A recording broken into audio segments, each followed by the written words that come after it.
今天我们迎来了坡子街派出所的新的一批民警，几位新民警分别是王三、李建英、丁乔冠、单海雄。下面，请他们出列。7个蹲，小坐蹲。下面我们为我们新入职的刑警佩戴我们所的臂章。小后蹲。戴上了臂章之后，意味着这就是一份责任，一份使命，一份担当，也更是一份荣耀。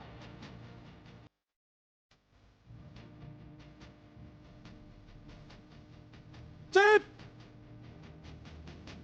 那边。